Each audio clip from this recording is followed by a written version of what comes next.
Hi, I'm John Burton. I am the CEO of Ursaleo. We're a company that operates in the building energy space. We've currently raised 4.5 million. We went through the Newchip accelerator.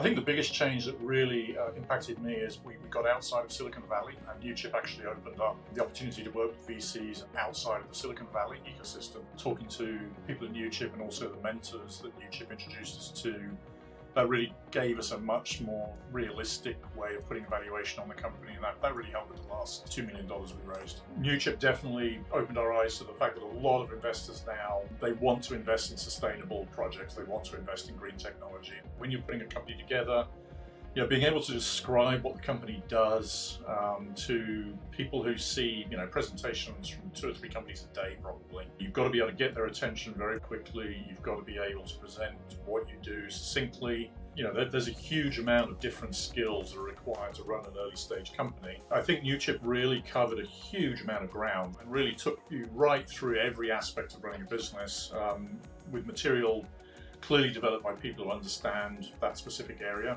It's a well-rounded course that covers every aspect, and I thought it did it very effectively.